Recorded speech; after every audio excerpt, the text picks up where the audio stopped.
Oh, I love this part. Hey, honey, do you have any interest in the new Jurassic Park game that comes out soon? Well, maybe. I mean, me and Bill did do a retrospective on the Super Nintendo and Sega Genesis games once. What about the NES version? I don't have that one. Yes, you do. I found it the other day on your game shelf when I was dusting.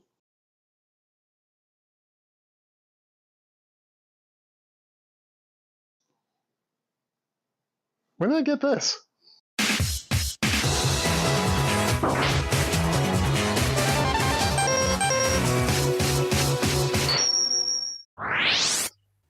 Ah, the 90s. A wonderful era where every single movie that was released in theaters also received multiple video game adaptations.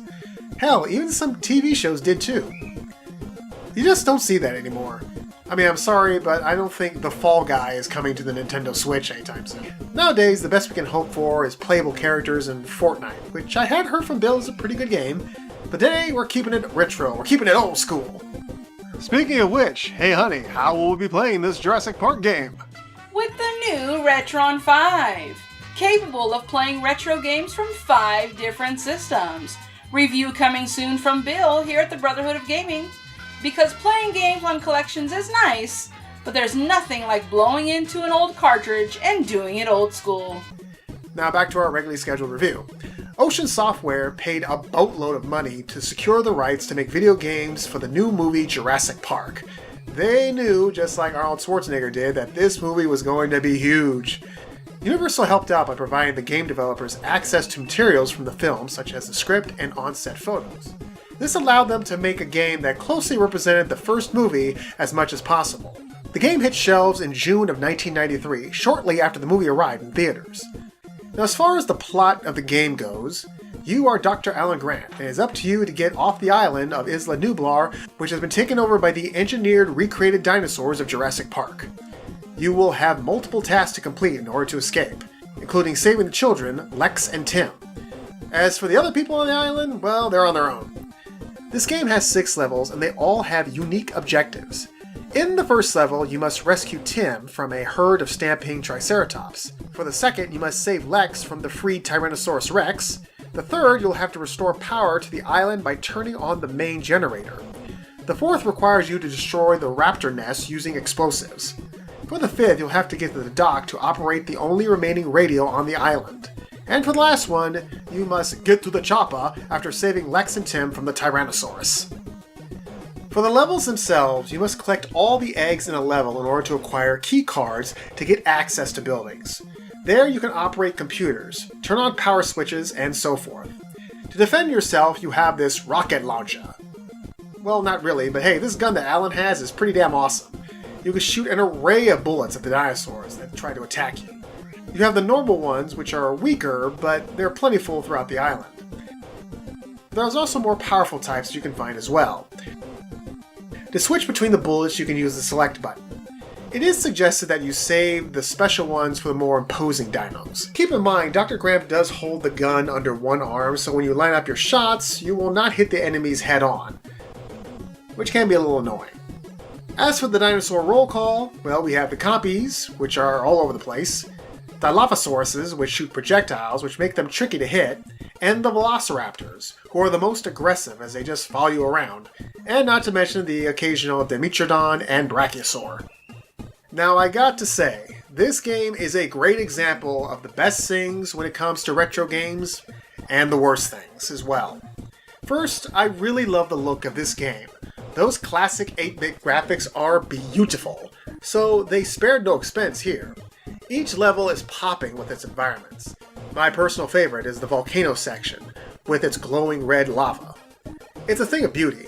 I also really dig these graphical representations for areas we saw in the film, like the infamous raptor pen. The graphics do a great job with its details.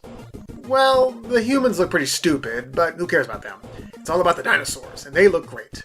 From the T-Rex to the Raptors, they're all well done. The music also features some nice, catchy tunes. These are the kind of beats that modern game music makers are trying to emulate.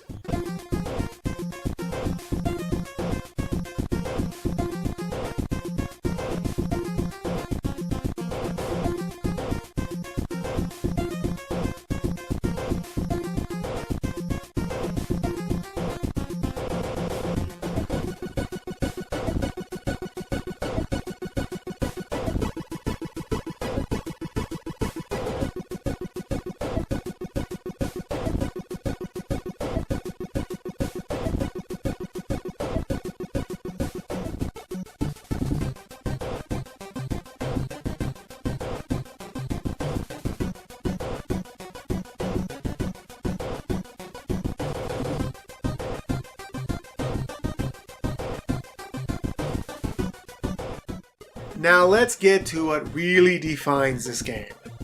It is hard. There are different types of retro hard. This is the type of game which utilizes something that I like to call respawning enemies. You kill something, you leave for a second, you come back, and there it is again. This is really annoying with the Dilophosaurus with their projectiles. But you know what is probably the most annoying enemies in the game? The compies. Like I said before, these things are everywhere, and they can be hard to hit. Before you know it, you could be surrounded by these things, and there goes all your health. With a top-down perspective, your vantage points can be blocked by trees and walls, and this game loves to have enemies pop out to kill you. But at least you can avoid them as long as you do not step in certain areas. This is really bad when you go inside buildings. You enter a room that looks empty, and suddenly a raptor pops out behind the wall. It's like something from a slasher movie. This game is good at registering a lot of cheap hits. There's also a lot of backtracking that you'll have to do, so this can get extremely frustrating. Make sure to keep your eye out for ammo because you can run out. When you kill a dinosaur, it does drop 1 bullet, so that does help. But make sure to keep an eye out for these bullet stacks. Ironically, the dinosaurs aren't the worst enemies. It's these electricity blasts that occur inside the ship when you're trying to get to the radio. I don't remember that part of the movie. Well, at least Grant moves around well enough. But here's something that will really take you to Dick Kick City. There are these question boxes scattered across the areas. Now, if you get the right one, it will restore some of your health. But if you get the wrong one... You chose poorly. Why was this included?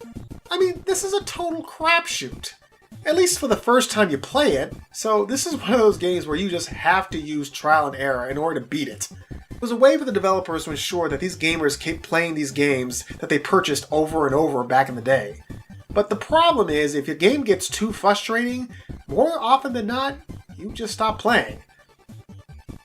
Then you have the boss sections in the game. First off, not once, but twice you have to avoid the charging Triceratops, and trust me, you're gonna get hit at least a few times. The raft sequence where you avoid brachiosaurs and other things aren't too bad. You just have to be patient with it. Now, the T-Rex levels. Oh boy. The Rex is quick and she darts back and forth. One hit and you're dead, of course. Rex is only vulnerable in the head, so you have to wait for it to charge to do damage, and it will take a lot of shots. But the worst of these damn kids, they follow you around for a while before they stand in place and start screaming. That leaves them wide open for a possible gulping from the Rex. When they get eaten, you lose a life. So yeah, it's basically an escort mission. I finally figured out that if you place them in a certain area, like right here, it keeps them safe from the Rex, so you can take care of it. Jeez. I'm not saying I didn't like Jurassic Park for the NES. Far from it. There is a lot of fun to be had with this game. However, I did have more fun playing it a second time when I had a better grasp of where things were. So overall, Jurassic Park for the NES was a solid all-around effort which relied heavily on the trial and error style gameplay. And there you have it. There are my thoughts on Jurassic Park for the NES. Thank you so much for watching. Make sure to like, comment, and subscribe to keep up with all our videos. We'll see you next time, and as always, keep on gaming. Speaking of next time, do you think you might do this one next? What?